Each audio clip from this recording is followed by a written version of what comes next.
I'm Mr. Frog. This is my show. I ate the bug. I ate the bug. This is the end. I love you.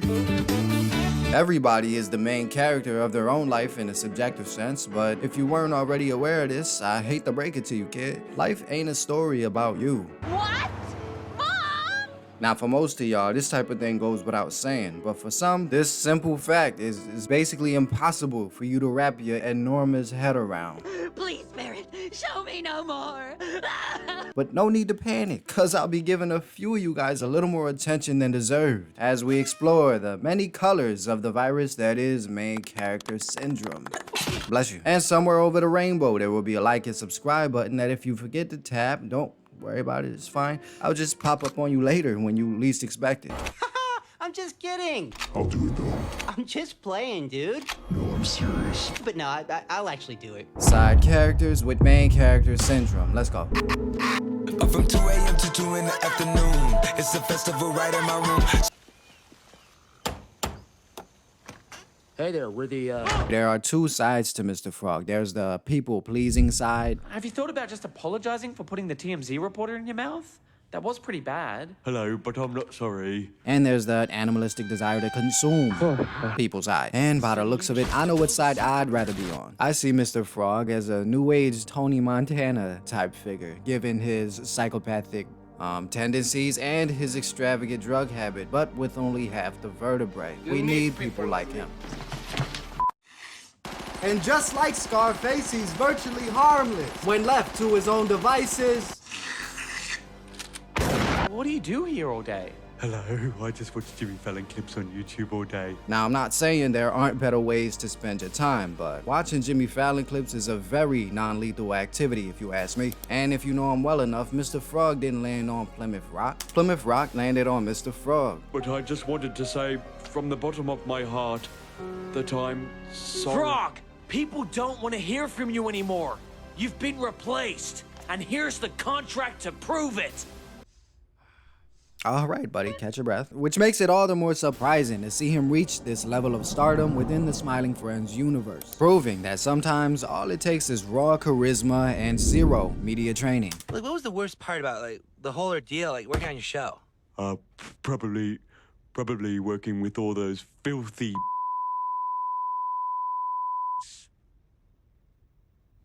Sure, he might be an undiagnosed schizophrenic bigot, but he's my undiagnosed schizophrenic bigot. And honestly, Mr. Frog might be the most self-aware character I cover in this entire vid, which truly frightens me. Hello, he was insulting me. No, he wasn't. He really wasn't, Mr. Frog. I think you just wanted a photo, man. Mr. Frog also is the most justified in having main character syndrome since he is the main character in two separate and highly successful shows within the show. Not to mention he straight up steals the show whenever he's on screen, and he only has a major role in 2 episodes out of the 2 seasons so far. Man, they can't just replace Mr. Frog like that. It's his show. You know, I've never seen the Mr. Frog show. Is it any good? I mean, you really only have to watch, like, season 4 through 17, pretty much. The rest you can just skip. Something tells me this is merely the tip of the green iceberg. Holy shit! Mr. Frog is scary. I mean, that's really what we want people to kind of take away from this episode. I think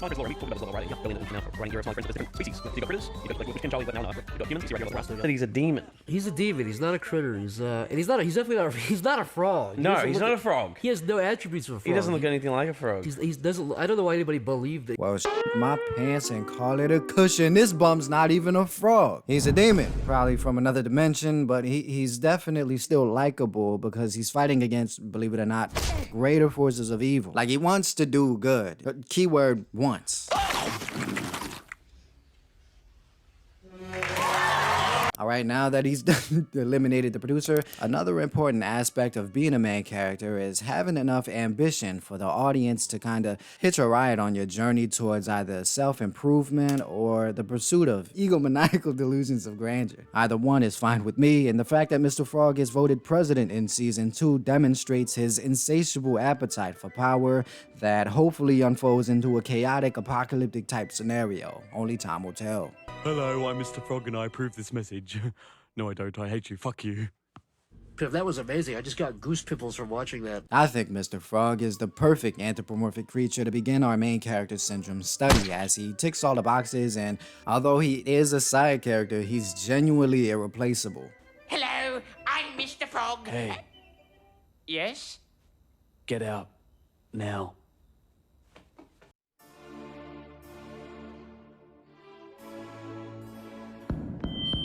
Howdy, everyone. You all know me, Pacifica Northwest, great-great-granddaughter of town founder Nathaniel Northwest. I'm also very rich. All right, clapping for the fact she rich is crazy. I don't know, I'm not really sold on whether Pacifica from Gravity Falls is main character material yet, unless she does something impressive, like dipping in and out of the shadows with her entourage. Damn it, having sidekicks is one of the most main character things you could do, I fear. But she don't got the chops to follow that up with something charming or witty or nothing like that. I always feel bad about myself around her. I'm Mabel.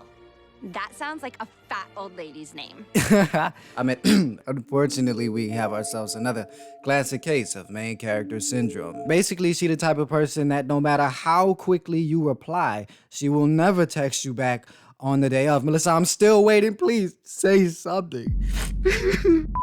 Sorry, didn't realize I was still recording. Pacifica establishes her deep-seated main character syndrome in a variety of ways. On the financial front, money is no object in her world, which only encourages her to objectify the people in it. And if that doesn't work out, she'll just sue them to her frozen heart's content. What did you say, you little trolls? I will sue you. I will sue you, and I will own you. Just so we're clear, if I die, I'm suing all of you. You see, the difference between Pacifica and Mr. Frog is not a matter of narcissism or lack of demonic possession. They both got plenty of that to go around. The real difference is Mr. Frog leads with personality, while Pacifica leads with purchasing power. So much so that even as her family's mansion overflows with hellish spirits, it wouldn't be a proper party if she weren't debasing her guests. Welcome to Northwest Manor, dorks. Everything's so fancy. Fancy floors, fancy plants. Fancy man! And when the ghosting gets tough, she simply hires Dipper to exercise the manner of the lumberjack poltergeist. Just gotta splash this sucker with some anointed water, and he should be out of your probably fake blonde hair. And good job not getting those hems dirty. That dress is probably a priceless heirloom from another bloodline stricken from the record, as her family's entire reputation is built on corruption and forgery. Everyone say Northwest! Northwest! We're perfect. I'm sure you are, pal. And that's probably why even innocent animals hate you. It kills me knowing in an alternate timeline, Pacifica actually owns Waddles. He said Mabel! Either that or doorbell. Did you say Mabel or doorbell? But a timeline in which Pacifica gets what she wants is probably the most common timeline variation there is. Hence, another main driving force of her main character syndrome is her sense of entitlement. Party crown? I'll take that. Thank you very much. I can't just give you the crown. Sort of a competition thing. But you gotta give it to her. At least she was able to humble herself and actually competes and wins fair and square. Oh wait, that's right. No, she doesn't. She just bribes a hobo to tilt the odds in her favor. Classic Pacifica move. She just pays her way to the W every time. Thank you, Jorge. From this specific moment on, she has a mostly one-sided rivalry with Mabel, which is the closest she could possibly get to actually being the main character. Pacifica, Mabel. Looks like someone bought their way to the front page. Is it legal for a child to wear that much makeup? Ugh, Pacifica. She always ruins everything. Later in the show, it's revealed that we owe Pacifica's personality to her rich parents in that godforsaken Belle, who indoctrinate her to think so highly of herself that she basically floats above everyone else and never touches the ground. Her shoes are way too expensive for that. Want one? Oh, I'm not supposed to take handouts. Handouts? It's called sharing. You do know what sharing is, right? Sharing? Just take it. Maybe Pacifica just needs a little bit of, actual love in her life. I think friends and people to surround her and give her a hug. Ew, Oh, wait. get off of me. Ugh, as if. Yeah, she's probably that type of person. It's really just the cycle of materialistic values which are satisfied by her family's seemingly endless wealth, which feeds into the materialistic values which are satisfied by the wealth, and so on. We can't thank you enough. That's enough.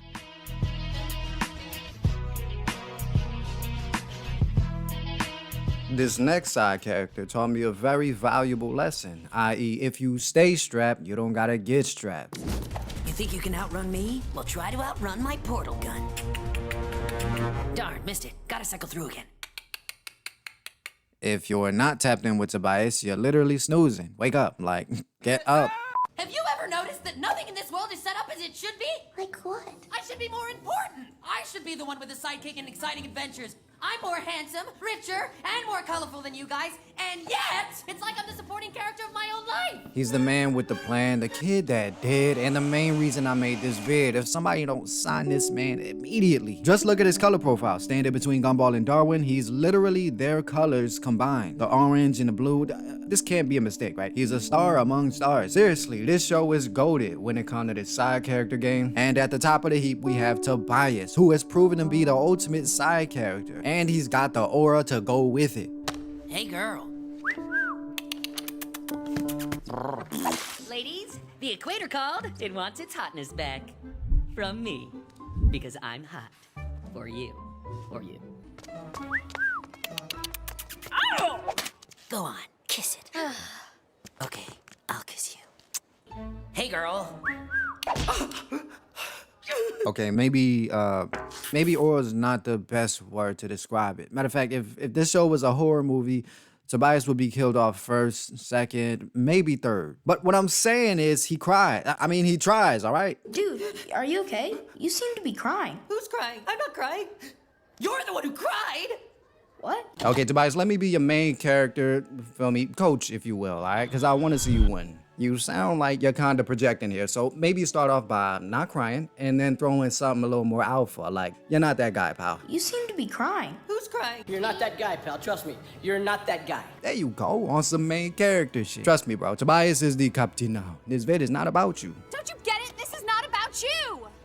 Not about you? What does that mean? I don't know. Sounds Cantonese. The Amazing World of Gumball is very special because it opens your mind up to a world in which side characters actually matter. And as a result, the storytelling feels a lot more comprehensive and can pivot between the lives of an extremely vibrant cast in which you're bound to have a favorite character who is likely not the main character. I said, this is not about you. Not a bad chew? Not about you! But with that being said, most if not all the characters think of themselves as the main character. Seriously? This is how you see yourself? This is how you see us? Dude, you're living a lie! Again, the side characters understand that it's a dog-eat-dog world out there when it comes to this screen time. And I can assure you, Tobias got that dog in him. What are you doing?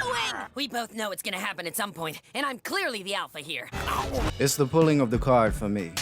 He's a villain you could root for, like Randy Orton. Quite frankly, Mr. Frog would approve of this message. No, I don't. I hate you. Fuck you. You see, Gumball shares in the same delusion as every other side character. That's why he seeks validation from his peers. Why else would he feel neglected when Tobias excludes him from receiving his iconic slap on the butt after he daps him up? What? He did it to everyone except you. Yeah, I knew I would, take that, you know. You're lucky. You're literally the only guy he doesn't do it to. Yeah, I know. I'm lucky. Yeah, don't mind him. He's just an unbothered Sigma. He's thriving. He's totally thriving right now. Yeah, gotta go. Will slap my butt today, Tobias Wilson. Tobias is an inspiring case of side character syndrome because the previous characters were clear-cut antagonists, if not completely psychotic. But Tobias feels a lot more light-hearted. What I'm trying to say is sometimes you gotta pop out and win their hearts. Dude, FYI, you look thunder lame when you pull that pose. What does it even mean? It's chunking the deuce, man. And what does that mean? I also think his friendship with other likable characters makes him a bit more palatable. I'm looking at you, Banana Joe. Yeah! Don't get me wrong, Tobias is just a goofy jock with an inferiority complex, but he's my goofy jock with an inferiority complex. Do you guys ever get to play? Nah, we just hang out here and act kind of sporty. And he's more compatible with Gumball and Darwin than most of the other side characters. It's just that at the same time, he wants to be, for lack of a better term, that guy. Athletic? Check. Rich? Check. Colorful? Check-a-like-a-ding-dong. Whoa! You know what, guys? I'll be your friend. Really? He's perfect! But who doesn't want to be that guy? Look at Gumball. I mean, his ego is the size of 30 blimps or your mom. But I think at the end of the day, the writers of the show know Tobias's place, and that goes back to the brilliant cohesion that the show demonstrates through its otherwise bloated ensemble cast. Come on then, friend. Give me a hand with this couch. Yeah, I'm a good friend, but not the kind of friend you'd call to move a couch. Fair enough. Fair enough. This video was very fun to make. That was amazing. I just got goose pimples from watching that. Go ahead, hit up the comments. Who is your favorite side character with main character syndrome? Please put me on. Tell me what you think about these shows. Gravity Falls over your favorite show. Leave a like and your recommendeds will have a certain glow up. If you made it this far, you might as well go all the way and subscribe. If you're a new subscriber, I cannot wait to drop this next video like a bad habit. I might release it at 2 a.m. on a Wednesday. For now, this has been Adrenaline Flux, and until next time, you will slap my butt today, Tobias Wilson. Gotta go. Will slap my butt today, Tobias Wilson.